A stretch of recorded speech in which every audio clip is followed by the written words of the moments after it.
Fidel Castro, Cuba's former president, has survived more assassination attempts than Rasputin. In fact, Cuba's counterintelligence chief, Fabian Escalante, estimated the number of assassination attempts at 638 since the 1960s, and that's just from the CIA. The CIA knew Castro enjoyed scuba diving and planned to fill a gorgeous shell with explosives and detonate it when he swam by to have a look. That one was scrapped because it was too far-fetched, but the CIA had a few more tricks up their sleeves. At various occasions, they tried to poison Castro's milkshakes, and there was the now notorious scheme to send him a box of exploding cigars as if smoking weren't harmful enough. Despite all the effort the CIA put into killing Castro, the man still outlasted 10 US presidents before stepping down due to health issues in 2008. Fidel Castro was born on August 13, 1926, the illegitimate son of a sugarcane planter. When he entered college in 1945, he joined one of the many campus intellectual groups vying for political power at the University of Havana. By the time he graduated in 1950, he had already led the Law Students Federation and was a founding member of a new liberal reformist party. When dictator Fulgencio Batista seized control in Cuba in 1952 and canceled congressional elections,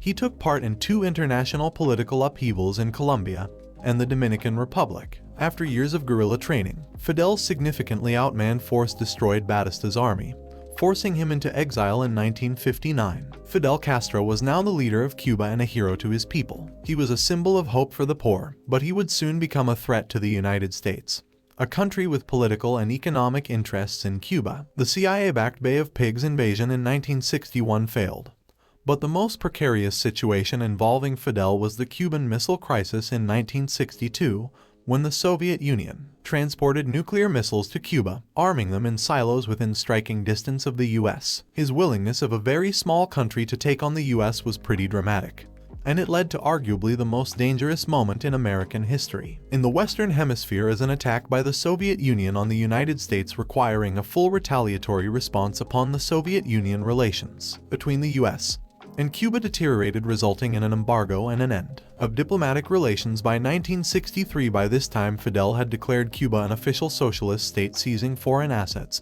and redistributing farmland. He took great pride in establishing a reputation for the small island, changing the world's view that it was merely an American colony. At the same time, he was careful to not appear as a puppet of the Soviet Union. Over time, Fidel successfully deployed thousands of troops to support leftist revolutions in Africa. He explored the revolution role of a superpower at home. He started a movement to wipe out illiteracy and nationalize the health care system to provide free medical care to all Cubans. Despite any progress he claimed, Fidel remained a dictator wielding absolute power over all Cubans. This power would be put into question with the collapse of the Soviet Union in 1991. No longer the recipient of Soviet aid, his country, the history of the planet. In 2006, he temporarily handed over power to his brother Raul, while recovering from an illness, leading to speculations that he was seriously ill. In February 2008, he announced he would not return to office.